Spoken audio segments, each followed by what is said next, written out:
Hey guys, TGKS Productions. So I want to bring you some news regarding Rockstar currently banning players in GTA Online and these players' responses to Rockstar banning them. Now, banning in GTA Online is nothing new. Rockstar have been banning players for various reasons, such as, for partaking in exploits for years now. This is nothing new, but I do believe there's definitely a fairly large influx of players currently playing GTA Online due to the Alien Wars, I guess, event that the community has created. I would say on average, we don't see the amount of players that are currently playing GTA Online right now outside of like a DLC time. I've noticed just from my friends list, I have friends that have never even played GTA Online before or usually don't play GTA Online that are currently in online or have been the past couple of weeks. So I do believe there's a large influx of players. I do believe Rockstar, this is why Rockstar is currently running, I guess you could say, this banned wave. But banning is nothing new, but they are currently banning a number of players for partaking in specifically a money exploit regarding the casino chips. I'm not really going to talk about that too much because, again, I don't partake in exploits. I don't promote them. But that is pretty much, I would say, the main exploit that Rockstar is targeting players for right now. But it's quite interesting to see the responses that these players are giving Rockstar due to their accounts being banned. So just to give you a little bit more insight here, if you're not exactly sure what I'm talking about, sort of what's going on right now, I'm going to actually use a tweet that Yan2295 put out. Again, a very reputable person in the GTA community, and this will give you a little bit more insight on what's going on. So if you read his tweet here, it says, "I'm not going to link tweets because I don't want to give them attention, but there are people out there wishing harm and even death to Rockstar because they got rightfully banned from a video game for doing glitches. Those people don't deserve video games or internet." So basically right there, he pretty much gives us insight and background on what is going on. Essentially, as I talked about earlier, the responses that, players are giving Rockstar right now for them getting banned are quite outrageous and pretty absurd. Yeah, they're literally wishing harm and death to Rockstar. And as Yan2295 states here, it says they got rightfully banned. And they did get rightfully banned, as I'm going to show you here next. I'm going to sort of support what Yan is saying here, because they did get rightfully banned, and really they have no leg to stand on to argue against Rockstar. I mean, one, no matter whether you're right or wrong, you shouldn't be wishing death or harm to anybody, but they are absolutely putting that aside, they are still completely wrong with their argument against Rockstar for banning them. And this is why. I'm going to show you here next. So what I'm showing you here up on the screen is actually Rockstar's terms of service, or sort of their terms of use for their online services. Essentially, this is sort of the contract of, I guess you could say, the contract that you buy into when when you participate in their online services.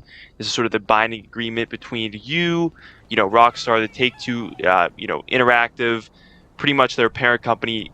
All of that is stated in this. I'm not going to go into obviously huge depth or detail, but that's pretty much, this is the binding agreement between, Rockstar and you. That's pretty much what it boils down to. And this really explains pretty much their right to ban you in these terms of service. Of course, I'm not going to go through all of this because it's very long, but I'm just going to sort of highlight a few things. So right here, the first thing I'm showing you here up on the screen regards termination. And basically what it says here, it says the company may terminate or suspend any and all online services and any registered account immediately without prior notice or liability on 30 days notice, or immediately for any person or for any reason beyond the company's reasonable control, or if you breach any terms and conditions of an agreement or policy governing the software, including this agreement, the privacy policy, and or the end user license agreement. So basically what it's saying, like I said, I'm not going to read through all of it, but pretty much it's saying that if you breach any of their terms of conditions, they can ban you. That's essentially what it's saying there, to sort of just, I guess summarize that and put it into, our own words here. Basically, if you breach their terms of service, in these online services, they are liable to ban your account. What I'm going to show you here next, I would say more states this more clearly.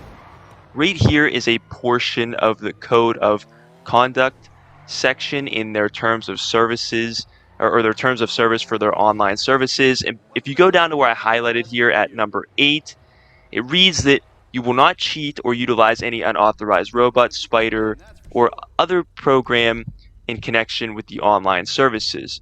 So basically, right there, it clearly states that you were not allowed to cheat. So, essentially, if you were cheating in the case, which is very popular right now with using the money exploit, the casino chips money exploit, you are violating their terms of service. It states it very clearly right there. So you were in violation, and they are in control of your account, as we looked at earlier with the last portion of this terms of service that I showed you, and they have the right to ban you when you violate these terms of service. Essentially, when you buy into their product, whether it's in this case with GTA or really any of their products, you're partaking in the online services or participating in the online services, they have the right to ban you. It, like I said, very clearly states it right there. So if you're, violating these terms of services, you can get banned. Pretty much, you know, the bottom line right there. So let me apply this situation to a more real life example. So say, you're deciding to rent an apartment. You have a sit down with the landlord. You're signing the documents, I guess you could say, the paperwork, the contract, the binding agreement between you and the landlord. And there's a section in the documents, I guess you could say, the contract, where it says that the landlord is, pretty much prohibited from entering the premise of your apartment or apartment room unless there is an emergency. Such as, maybe there's something wrong, that's, a leak in your, apartment room that's flooding the whole building. It's, emergency like that. Okay. Both of you guys, or you sign the documents, you sign the contract. The landlord's there to verify everything. Both of you agree to the contract, the binding agreement between both of you, and you rent the apartment. Now, say you come home from work one day and your landlord is just hanging out in your apartment. There's absolutely no emergency that, would warrant the landlord from entering your apartment room. They just decided to enter on their own accord. You would obviously be very upset about that. You would probably likely want to potentially sue. However, that would be dealt with, but you would argue that they breached the contract or the terms of use, for the apartment. And essentially, like I said, believe it or not, this same concept is applied to the video game here. If you're, like I said, if you're cheating, you're basically breaching Rockstar's terms of use, or their service or their contract between you and them. And the same rule applies. Basically, if you violate that contract, there are consequences for that. Same goes, in the case with the, renting an apartment and the landlord. I guess even make it even more relatable to the situation we have right now. More of the case that the landlord would act more as Rockstar, since they're sort of the owner of the apartment or the apartment building. So if you don't pay your rent, they have the right to evict you. So again, same sort of situation that we have here as far as, one party breaching the contract. And one more thing I want to talk about really quickly in this video that I guess is a popular argument that players make when, participating in these money exploits. So this one person on Twitter here left a comment on the post that I showed you earlier from Yan2295. Essentially, he said here that some people would rather not have an entire second job where you make very little money and are consistently harassed by kids on MK2s and jets, just be able to have fun in GTA, let alone pay $100 for a mere 8 million.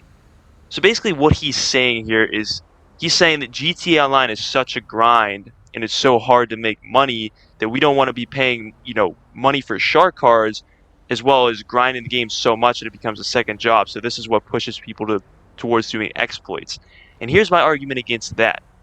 There are plenty of detailed money guides out there by content creators. I have some guides. People like The Professional, Gilly Master, Tylarius. I'm just naming a few that have very detailed guides to making lots of money in GTA Online efficiently, to where it doesn't become a second job, to where you can actually partake in other activities in GTA Online, play other video games, still have a life outside of GTA Online. Believe it or not, even me, who spends a lot of time grinding in GTA Online, does have a life outside of GTA. So it really, like I said, I get where he's coming from here. I totally understand this because this is a popular argument, and I do understand that grinding, tends to sometimes take a lot of time. So I want to be very understanding here. And obviously, if grinding isn't quite your thing, I totally understand where this guy is coming from. However, I don't believe that's really a valid excuse. like I said, there's plenty of detailed guides out there to teach you how to make money efficiently in GTA Online. On top of that, I'll even use another example. Last week alone, Rockstar does very frequently. They'll do money bonuses and activities in GTA Online, specifically with the businesses, which are pretty much the best way to make money in GTA Online, even solo. Last week, special cargo sales were double money RP. In fact, this week, MC businesses double money RP. But specifically looking at last week, special cargo sales were double money in RP. I grinded a little bit more than usual last week. I could actually probably been a little bit more efficient about it to where I wouldn't have to put that much time into it if I would have filled up. I basically filled up five large warehouses over the course of the entire week, ended up selling them. Could have filled them up a little bit earlier, did a little bit more over time. I obviously chose to do most of it in bulk last week, but bottom line is I ended up selling all five for around $25 million. I almost filled up all five, got close with the last two, but I made around $25 million off that 1 week. What's interesting about that is if you actually go back through a lot of the DLCs, with the exception of Arena Wars, because Arena Wars was just a huge paywall DLC. In fact, I haven't even spent more on that update than what I do, with on average with a lot of other GTA Online updates. But essentially, you'll find yourself on day one of a DLC spending no more than I would say 25 to like $32 million, somewhere within that range. Now, obviously, there's drip feed content, which brings up the price of a DLC over the course of its, entire run. Granted, you can easily prepare for drip feed content. It's a couple $1 million, few $1 million at most every week. You can easily prepare for that. But the point I'm trying to make here is that 1 week alone, last week, pretty much prepared me for the next DLC. And we only received, pretty much the trend has been for the past couple of years, two DLCs, a summer one that usually releases in June or July, and a winter one that releases in December. And that's about it. So basically, you have 5 to 6 months to prepare for a GT Online DLC. That is more than enough time to prepare for both of those updates. Given the money bonus events that Rockstar has in GTA Online, plus the detailed guides that have been created by players in the GTA Online community, there's really no excuse why you should be doing these money exploits, you could say, especially generating you billions of dollars if you're extensively using these, which you're never going to be able to spend anyway. So, like I said, really given that there's really not too much of an excuse because it really doesn't become a second job. Yes, I do understand that MK2s and jets can be annoying. I understand that. There are ways to work around that. But as far as it being a second job, there are plenty of ways to work around that, as I've just stated.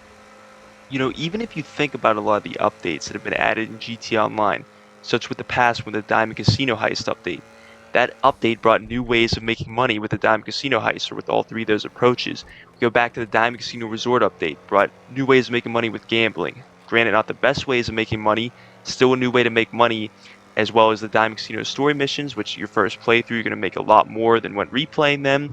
Even if we go back to the business related updates all the way back starting in 2016 with Finance and Felony, which brought the special cargo warehouses, and the bikers, which brought the MC businesses, import export, which brought the import export warehouses, gun running, which brought the bunker, after hours, which brought the nightclubs, smugglers run, which brought the hangar. All these business related updates that generate you millions and millions of dollars. You got to keep in mind the GTA Online is a grind based game, is a money making game, but it doesn't have to become a second job. There are a lot of ways to officially make money, and I think that's the huge misconception. Yes, again, it is a money making game, but it is not a second job. Bottom line, if you want to be mad at Rockstar about anything, be mad at them about all the bugs and glitches that they should be fixing in their games. Not even just with GTA Online, but I know from my experience also with Red Dead Online. For a multi-billion-dollar company, it's quite unacceptable. So if you want to be mad at them about anything, be mad at them about that, because they should be fixing these bugs and these issues in these games. It should not be taking months and even years to work out these bugs and these glitches. So like I said, if you want to be mad at them, be mad at them about that. But as far as them banning players, or in the sake, if you were involved with this, banning you in the sense of, participating in this money exploit, that is their right to do that. Again, you agreed to their terms of service and you violated it. It is their right to take action due to your violation. In any case, guys, that's pretty much everything I have for you for this video. I hope you see the point of view that I'm coming from with everything that I presented to you in this video. But I hope you enjoyed it. Please don't forget to like, subscribe, share this video. Be sure to comment if you have any questions. And as always, have a great day.